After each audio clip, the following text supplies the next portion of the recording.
So several years ago, I was involved in a performance project surrounding the topic of offshore wind energy in the Great Lakes, the potential for developing offshore wind energy. It entailed a large interdisciplinary team of faculty and students from University of Michigan and from Grand Valley State University, as well as several community partners in Muskegon, Michigan, which is where the performance took place.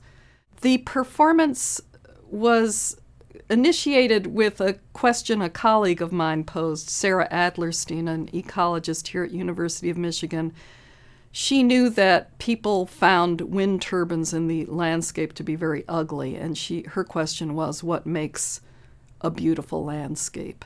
And it was with that question that I approached the whole project. She had suggested that I connect with the Michigan Alternative and Renewable Energy Center, which is located on the shores of Lake Muskegon, which is basically a bay into Lake Michigan.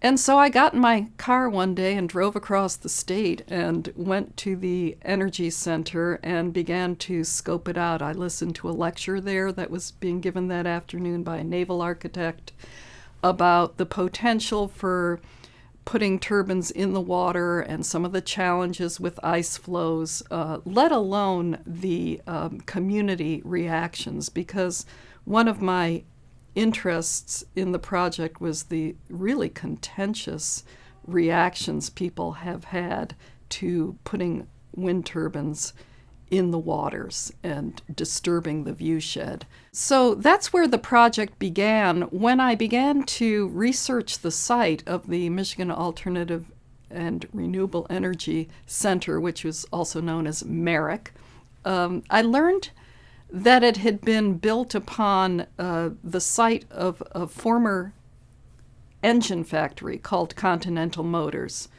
I also noted that it sat on a really barren piece of land, a brownfield, and that it was across the bay from this huge, dramatic BC Cobb coal plant, which had a 600-foot tower that was issuing billows of smoke, and it was just an incredible backdrop for a performance. It really captured my imagination and seemed to epitomize the kind of shifting landscapes we have between renewable and fossil fuel energy. So the site itself was really evocative. Then as I learned about this engine factory that had been on the site, I learned that it had been the economic heart of this town of Michigan, Muskegon. And when it was razed in 1993, the community lost a lot of its economic lifeblood. It was really a major loss. It was a major artery. And there it sat, this bleak site, with nothing quite happening with the wind turbines yet offshore, although a lot of research going on. It had lost some momentum after Granholm left office and some of the funding for renewable energy shifted away.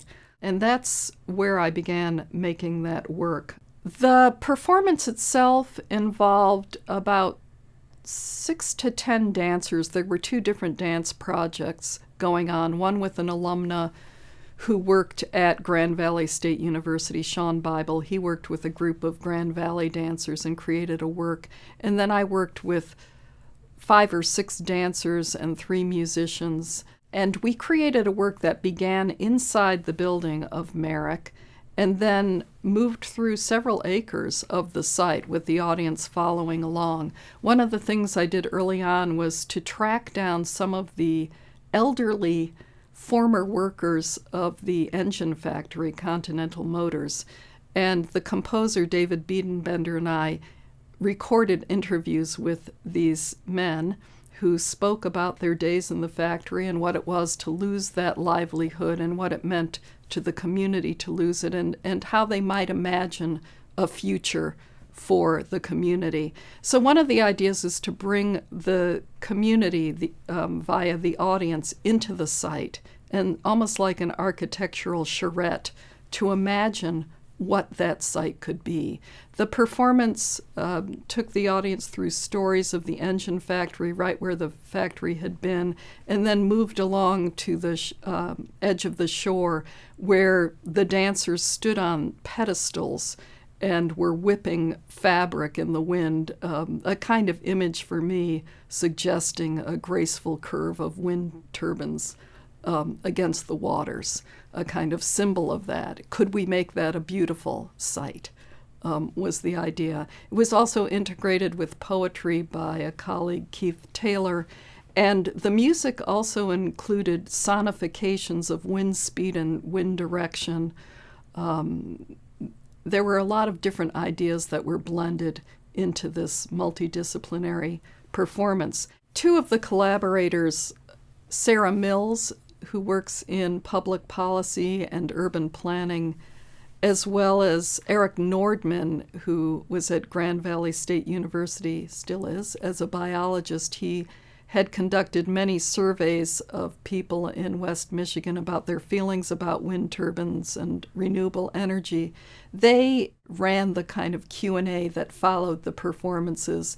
Audience members wrote their questions down on index cards that were collected by Eric and Sarah, and actually all of us as collaborators sat there and answered questions from the audience, and it was a way of building a dialogue and bringing the audience into the ideas about wind energy in a completely different way than, say, a town hall where people are looking at graphics of this is what a turbine looks from 100 feet away, from 1,000 feet away, and kind of data, but rather this kind of journey through a site, hearing the stories of the past and imagining a future for that site.